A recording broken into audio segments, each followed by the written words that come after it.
She works at a grocery store. Imagine the shame, my brother whispered. My father chuckled, she's not even wife material. Then the groom, a decorated military major in full dress blues, stood tall, looked them dead in the eye, and said, "She's the reason I survived war, and the only woman I'd trust with my life." The entire room fell silent. My name is Elena Carter. And if you think you know how this ends, stay tuned. What happens when the people who raised you become the very ones who try to erase you? They always treated me like the dented can in the pantry. There, but not good enough for the front row. I used to think if I worked hard, if I smiled small and stayed quiet, maybe they'd make room for me at the table. Instead, I was handed a paper badge at my brother's wedding that said overflow.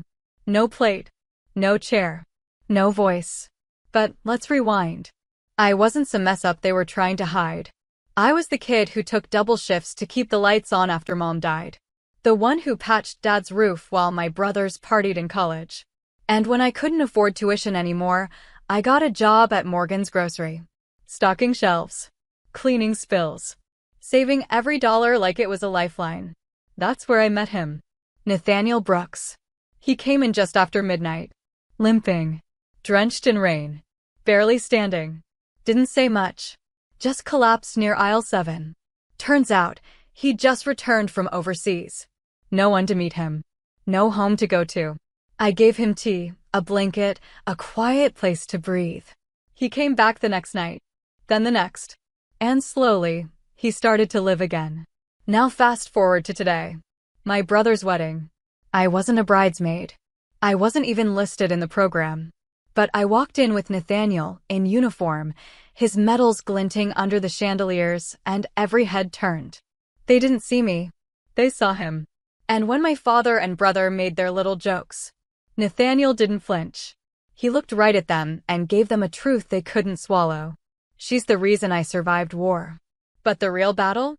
That hadn't even begun yet. I thought they'd be humbled. I thought, maybe for once, they'd see me. But my father just smirked, eyes locked on Nathaniel, and muttered. She must have sunk her claws into him somehow. No real man would pick her.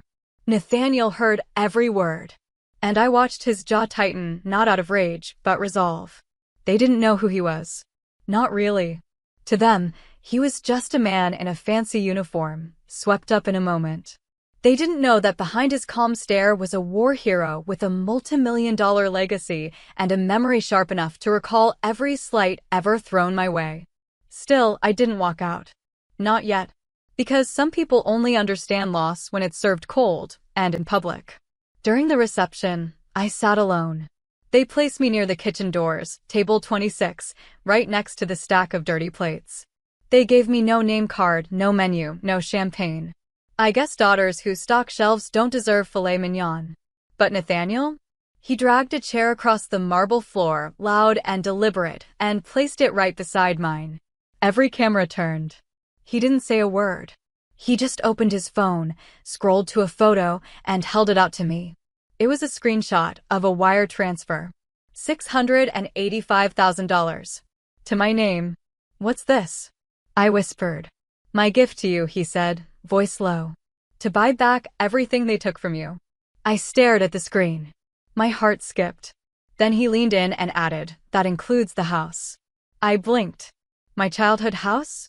He nodded. Your father missed 3 payments. It went up for silent auction last week. I bought it. Cash. In your name. The same man who called me worthless. Now technically lived under my roof. I didn't know whether to laugh or cry. But I knew this. Tonight wasn't about revenge. Not yet. Tonight was about letting them bury themselves, while I quietly dug the hole. And trust me, they were already halfway in. It got worse before it got better. They thought their humiliation had peaked, that Nathaniel's defense was just a passionate outburst. They had no idea he was only warming up. After dinner, they opened the floor for toasts. My brother's best friend talked about loyalty. The bride's sister cried about childhood dreams. Then Nathaniel stood up. Uninvited. The microphone squealed as he took it, unbothered. My name is Major Nathaniel Brooks, he began, his voice calm but cutting. I've seen combat zones quieter than this room. Laughter bubbled, nervous, scattered. He didn't smile. I was shot twice. Held in captivity for 6 weeks. Lost men I called brothers. And when I came home, no one greeted me. No parade. No family. He paused. Except her. His eyes met mine across the room. Elena Carter is not just the woman I love. She's the reason I didn't end it all. Gasps. A dropped fork. My aunt whispering something into her husband's ear. He went on. When my PTSD kept me up at night, she stayed awake too.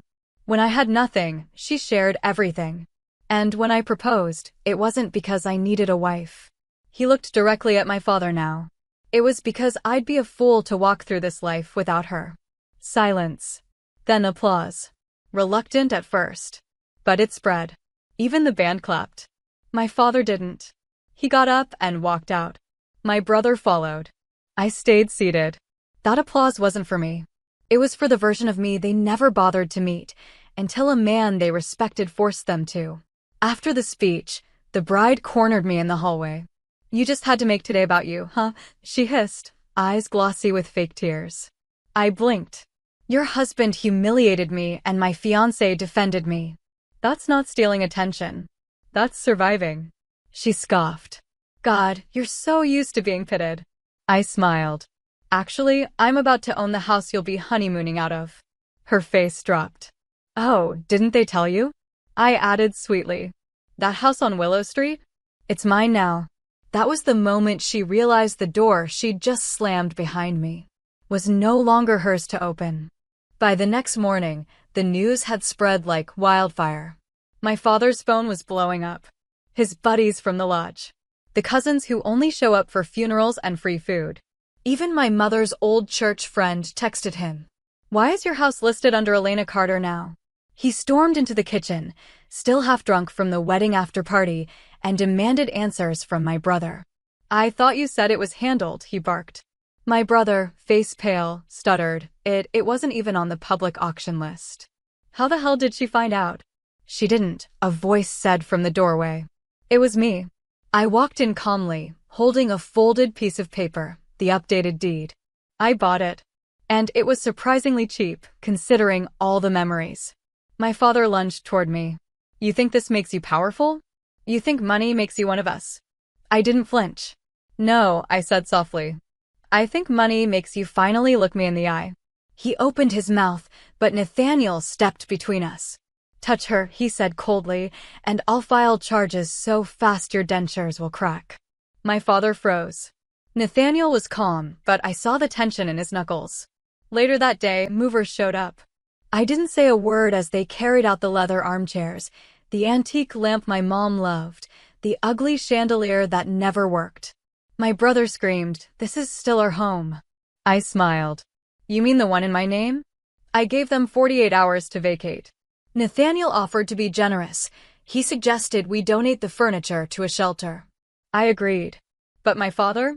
He tore up the eviction notice in front of my face and spit on the floor. Go ahead, he growled. Call the police. No one would side with you. He was wrong. Because what he didn't know was that our local police chief, Nathaniel, trained his son in tactical defense and saved his life in Afghanistan. That officer owed him everything. So when the squad car pulled up the next morning and handed them the final notice, it wasn't my name they flinched at. It was Nathaniel's. And just like that, the house they once told me I didn't belong in was finally mine. Empty. And full of possibilities. They left like cowards. No goodbye. No apology. Just boxes thrown into the back of my brother's pickup, tires squealing out of the driveway I used to sweep as a child. I stood on the porch barefoot, coffee in one hand, Nathaniel's fingers laced through mine. The wind felt cleaner. The silence louder. And for the first time in years, I wasn't holding my breath in my own skin. The next few weeks were quiet. Peaceful. Nathaniel started renovations, not to erase the past, but to reclaim it. We tore down the wallpaper my mom had begged my dad to change. We opened the windows that were always locked. We painted every room in soft, warm tones, like we were building a home from the inside out. But peace never lasts long in families like mine. It started with a knock. Sunday morning. I was still in pajamas. I opened the door to find my brother standing there, red-eyed, holding a bouquet of gas station flowers and a letter. "I didn't know," he said, voice cracked. "I didn't know he was that powerful. I didn't know you had that kind of money." I stared at him. "So now I'm worth something?"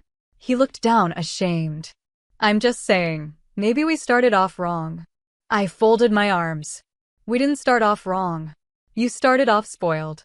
He offered the letter, handwritten, shaky. "It's from Dad," he mumbled. He's not doing well. High blood pressure, drinking more. He thinks he lost everything." I took the letter. But not the flowers. Inside, my father had scrawled a single line. "You turned your back on your blood." I read it twice, then handed it back. "I didn't turn my back," I said calmly. "You just never turned around to see I was still there." Nathaniel came up behind me. "Everything okay?" he asked, voice even. I looked at my brother one last time. "Tell Dad I hope he takes care of himself. But this door? It doesn't swing both ways anymore." And I shut it. Softly. But permanently. They tried guilt. Then silence. Now, desperation. It started with a Facebook post from one of my cousins. Crazy how some people forget where they came from once they get a little money. Then the phone calls. Blocked numbers. Unknown IDs.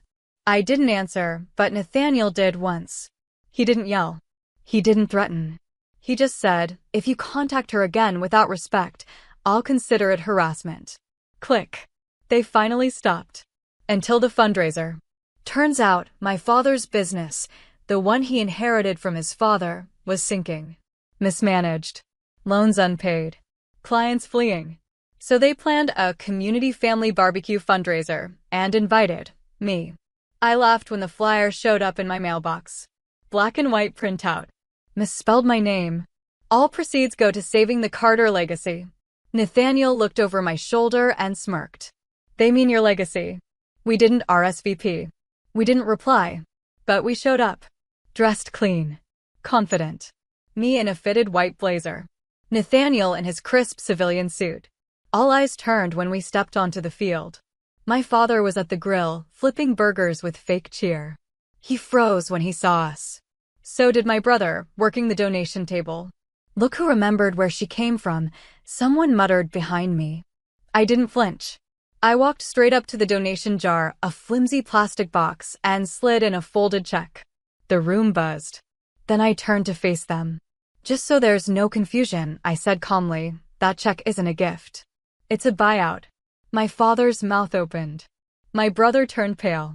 "I'm purchasing what's left of Carter Auto and Tire," I continued. "Effective tomorrow. I'll own the land, the license, and the name." Gasps. "You won't fire me," my brother snapped. "I won't have to," I replied. "The audit will." Nathaniel dropped a thick manila folder on the table.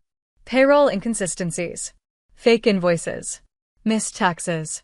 We've already spoken to your supplier. They're ready to negotiate with us." My father staggered back, gripping the edge of the table. I looked him dead in the eye. I didn't forget where I came from. I just stopped pretending it was a place worth staying in. It was a clean takeover. No lawsuits. No threats. Just contracts, signatures, and silence. By Monday morning, I was the official owner of Carter Auto and Tire, the very business my father once told me I'd never be smart enough to handle. I didn't fire anyone, but I replaced the rusted Carter sign with one that read, "Carter and Brooks, Women First Automotive." Our new slogan? Run by the hands they said weren't strong enough. Nathaniel redesigned the office layout. I restructured payroll, added benefits, hired 2 female mechanics, and tripled appointments within a month. Clients came back. Reviews exploded online. We even got featured in a local news piece. "Daughter turned downcast turns legacy into gold." My brother? He tried to apply under a fake name. Didn't even make it past the lobby. My father? He stayed quiet. Moved into a rental 30 minutes away, his pride packed tighter than the boxes he left behind. But what he didn't expect, what no one expected, was what I did next. I hosted a veterans job fair in our old backyard. The same yard where my father once told me to keep my ugly ambition off his lawn. This time, Nathaniel stood beside me, mic in hand. "We're hiring. Not just for skills, but for resilience." People applauded. Veterans hugged me. Women from shelters signed up for training. And when the mayor handed me a plaque, I saw my father standing at the back, arms crossed, eyes dark. He didn't speak. But I did. Not every family lifts you, I said into the mic sometimes. The family you're born into buries you alive. But what you do after you dig yourself out, that's legacy. The crowd went silent. Then, thunderous clapping. Nathaniel slid his hand into mine and whispered, "Your story just went public." I smiled. Let them watch. Let every whisper and insult echo back to them on YouTube, on TV, in papers. Because the girl they laughed at for bagging groceries? She now signed paychecks. And she did it with polish, power, and a heart that learned to stay soft in a world that tried to harden it. It rained the day I was invited to speak at the Women's Leadership Summit. Funny how things come full circle. I stood backstage in heels I once couldn't afford, gripping the note cards I didn't need. Nathaniel stood behind me, hands on my shoulders, whispering, "You've already won." I stepped into the spotlight. A sea of faces. Young, old, broken, mending. I took a breath and began. I was the daughter they didn't want to claim. The sister they treated like a maid. The woman they tried to bury beneath their own shame. And for years, I believed them. You could hear a pin drop. I worked in silence. Waited in shadows. I stocked shelves while they toasted diplomas. But pain has a strange way of preparing you, like pressure turns coal to diamonds. I looked up. They told me I wasn't wife material. Now I'm married to a man who built empires, but bowed to kindness. They told me I wasn't family. Now I own the house they abandoned and the business they ran into the ground. Applause rippled through the room. And when they told me to leave, I did. But I didn't just walk away, I rose. And in rising, I didn't destroy them. I simply made them irrelevant. The crowd stood, clapping, cheering. But the real victory came later, in a quiet moment. I was back at the old house, barefoot on the porch.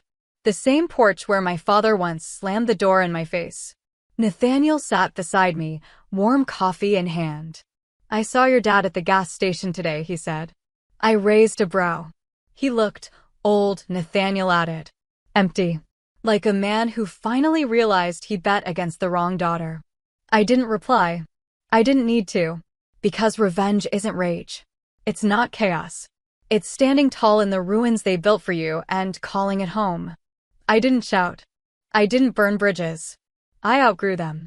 And when they looked up, expecting me to beg for a seat, they found me at the head of the table.